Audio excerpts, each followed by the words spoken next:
Hollywood tiene la fama de crear películas de asesinos icónicos que, con el tiempo, se han hecho parte de nuestra cultura popular.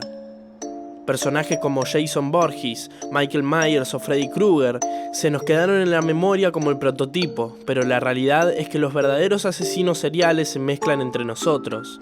No son los típicos locos que podrían salir de un manicomio, no tienen cuchillos por manos ni un aspecto demasiado llamativo, sino son personas perfectamente normales, padres de familia, buenos vecinos, excelentes trabajadores, gente de la que jamás podría sospechar. Hasta que un día, de la nada más absoluta, su instinto y sus deseos más despiadados, más oscuros, hacen que cometan atrocidades sin precedentes. En el siguiente video podrás ver cómo la realidad siempre supera la ficción y que en el mundo real hay monstruos aún más terribles de lo que pueden ser esos que vemos en el cine y la televisión. Número 10. Apodado como el asesino de colegialas, Kemper se ganaba la confianza de las jóvenes en la época de los 70, en California, cuando el autostop estaba más extendido que nunca. Estranguló y degolló a 6 chicas para luego abusar de sus cuerpos sin vida, pero no contento con eso, una noche, cuando decidió enfrentarse por fin a su madre, fue hasta su casa, le rajó el cuello con un cuchillo y separó su cabeza del cuerpo, tal y como había fantaseado en alguna ocasión. Desde 1973, cumple con cadena perpetua, sin derecho alguno a que le concedan libertad condicional. Número 9. En el puesto anterior, vimos cómo las apariencias engañan, y cómo alguien que puede parecer un cordero, esconde en su interior una bestia. Pero, ¿qué es peor que un asesino en serie? La respuesta está clara: 2 de ellos. Ian Brady y Myra Hindley son el claro ejemplo de cuando se juntan el hambre con las ganas de comer. Esta joven pareja del Reino Unido fue responsable de masacrar un total de 6 jovencitos, con edades entre los 10 y 17 años. Estos 2 degenerados perpetraban con sus víctimas rituales macabros, fotografiándolas en posturas sexuales y abusando de ellas para posteriormente matarlas. Hoy en día se conocen como los asesinos del páramo, ya que encontraron tumbas con los cuerpos de los niños cavadas en el páramo de Saddleworth, en Inglaterra. Cometieron sus crímenes durante los principios de los años 60 y 20 años más tarde, las autoridades seguían encontrando restos enterrados. El 6 de marzo de 1966, el tribunal los condenó a cadena perpetua. Se salvaron de la pena de muerte solo por 2 meses, ya que acababa de ser abolida en el Reino Unido. Número 8. No se sabe qué pasa en Alaska, pero según una estadística del Centro Nacional de Información Criminal, una persona tiene más probabilidades de ser asesinada ahí que en cualquier otro estado de los Estados Unidos. Y durante 1970 y 1983, Robert Hansen convirtió el panorama montañoso en una cacería. Hansen, como muchos otros asesinos, tuvo una infancia complicada, llena de problemas. En su juventud fue a prisión por robar una sierra eléctrica, y la sentencia fue de 5 años, pero no fue hasta 1970 que cobraría su primera vida. Lisa Futrell, una prostituta que Hansen contrató, no se imaginó nunca que lo peor que le podía pasar aquella noche no fuese el hecho de que este hombre la atara, la maltratara y la violara, ya que eso era el principio de una serie de hechos horribles. Seguido de eso, la llevó en auto hasta el aeropuerto, la metió en su avioneta para llevarla a una cabaña de su propiedad perdida en un amplio terreno. Lisa, aún confundida, habría pensado que, al haber sido soltada, estaba libre, pero Robert, como el sádico que era, esperó a que ella saliera corriendo para así tomar un rifle y cazarla como un animal. Ese mismo destino lo tuvieron un total de 15 mujeres, todas trabajadoras sexuales. Sin embargo, Hansen cometió un error. Una de sus víctimas logró escapar, y luego de recolectar la suficiente evidencia en su contra, las autoridades lo detuvieron y fue condenado a 461 años de cárcel. Número 7. Como el título del video lo indica, aquí vinimos a hablar de asesinos brutales, y quizás, con 10 víctimas, este individuo no parezca demasiado impresionante, pero a Dennis Rader, también conocido como el asesino BTK, lo que le sobraba era maldad. El que parecía un hombre ejemplar, decidió sembrar el pánico en Wichita, Kansas, durante 1974 y 1991, Rader no elegía víctimas particulares, sino familias, y entraba a sus casas para aterrorizarlas a plena luz del día. Los ataba y torturaba uno a uno mientras los otros miembros veían. Todos aparecían atados de las manos y pies y estrangulados con los cordones de las persianas. Este maníaco, como si no tuviera suficiente, también disfrutaba de matar a las mascotas de las familias. No pudieron capturarlo en 30 años y pensaron que estaba muerto o encerrado, pero al enterarse de eso, él mismo, lleno de furia, envió una serie de cartas a la policía dando detalles de sus crímenes que solo el perpetrador podría conocer. Las cartas estaban firmadas con las letras BTK, correspondientes a Bind, Torture and Kill, atar, torturar y matar en español. Esas cartas fueron las que llevaron a dar con su paradero, y acto seguido, en el 2005 lo detuvieron, condenándolo a 10 cadenas perpetuas, una por cada vida que tomó. Dennis Rader podrá optar por la libertad condicional después de cumplir 175 años en prisión, es decir, en el año 2180. Número 6. Gary Ridgway, un sujeto menudo, de poco más de 1,50 m de altura, bigote, apariencia tranquila y apacible, causó terror en Estados Unidos por más de 2 décadas.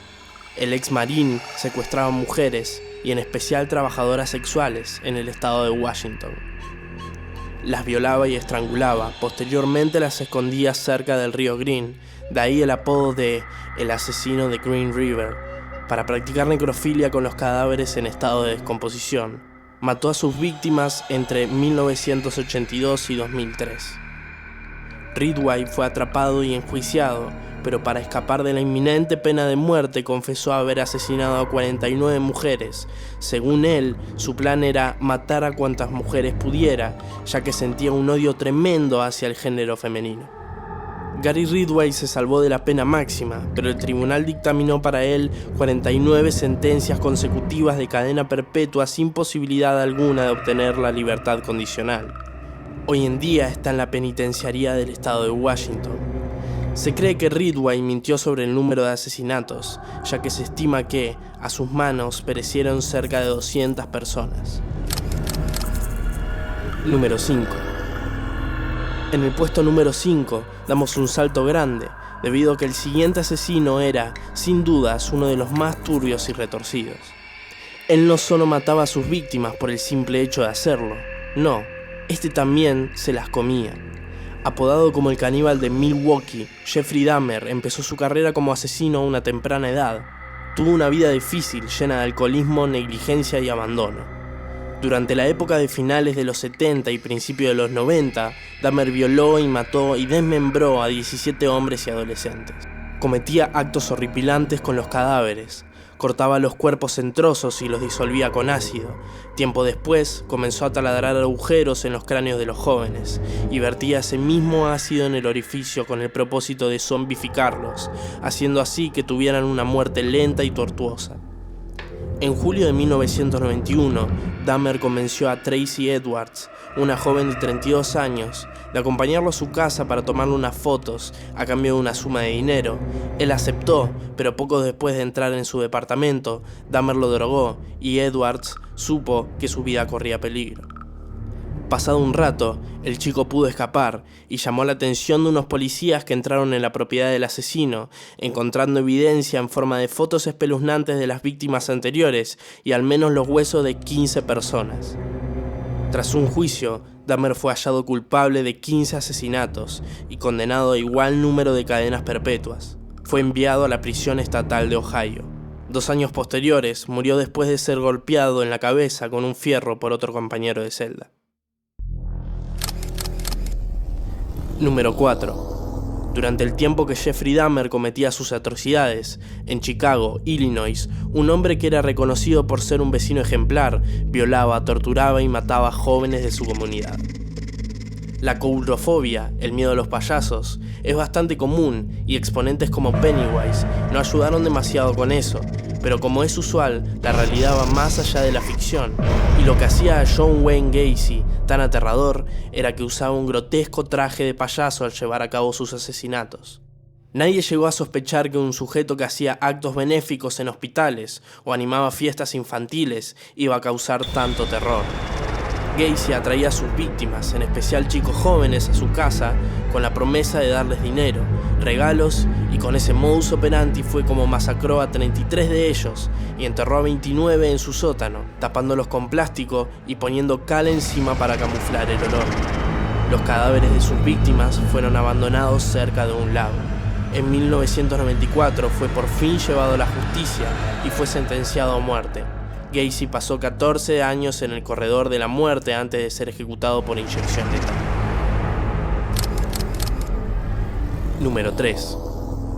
Los médicos son personas en las que, por lo general, confiamos con los ojos cerrados, y eso es lo que hace que este caso en particular hiele la sangre. Con su apariencia de abuelo que no mataría ni una mosca, la última persona de la que pensarías algo tan atroz es de Harold Shipman, y, sin embargo, ese señor con cara amigable fue uno de los asesinos en series más prolíficos de la historia, matando alrededor de 150 personas. Todas eran sus pacientes. Este doctor inglés, apodado por la prensa como Doctor Muerte, asesinaba de una forma silenciosa que no dejaba huella. Les inyectaba anestesia y otros fármacos en dosis mortales a sus pacientes que, si bien estaban enfermos o delicados de salud, no estaban ni cerca de morir.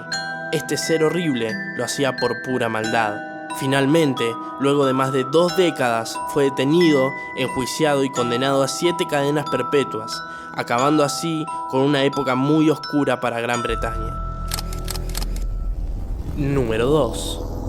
Ted Bundy fue quizás uno de los hombres más malvados de la historia. Su intelecto era enorme y así de grande era su maldad.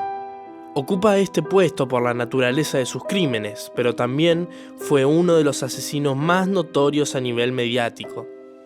No hay mucho de decir de Bundy que no se sepa ya. Gracias a su atractiva apariencia y carisma, creó un plan para atraer mujeres fingiendo que tenía un brazo roto, y así cuando ellas caían en la trampa, las golpeaba y las metía en su, ya icónico, Volkswagen Beige. Ted Bundy estrangulaba a las jóvenes con objetos que encontraba en el camino, y una vez muertas, cuando el cuerpo aún estaba caliente, abusaba sexualmente de los cadáveres. Con el tiempo, lo fue haciendo con las víctimas que ya estaban en estado de descomposición. Decapitó a 12 mujeres y guardaba las cabezas en su departamento como si fuesen trofeos. Las autoridades lo atraparon, pero Bundy consiguió escaparse y cometer otros 3 asesinatos en ese tiempo que huía de la policía. Eventualmente volvieron a apresarlo y lo condenaron a muerte por la silla eléctrica, siendo ejecutado así en 1989. Número 1. El primer puesto no lo ocupa el más sanguinario ni el más prolífico de la historia. Ted Bundy pudo haber estado en este lugar, pero a él consiguieron atraparlo, y si hay algo que dé más miedo que un asesino, es uno del que no se conoce su identidad ni su paradero, es uno al que nunca pudieron arrestar. Entre 1960 y 1970, al norte del estado de California, el asesino del Zodíaco mataba normalmente a parejas que encontraba en áreas alejadas de la ciudad. Usando una máscara negra para que no vieran su cara, este hombre, del que nunca se conoció su identidad, ataba a sus víctimas y las aterrorizaba antes de dispararle, si tenían suerte. A otros menos afortunados los apuñalaba múltiples veces hasta que dejaban de moverse. Él asegura haber matado a 37 personas y se hizo conocido porque alardeaba de sus asesinatos en cartas encriptas que enviaba a la policía, a veces con trozos de ropa ensangrentada como prueba. Su última víctima conocida fue un taxista al que mató a tiros en su propio taxi en 1969, pero las cartas siguieron llegando hasta 1974. Nunca fue atrapado y no se sabe si sigue vivo.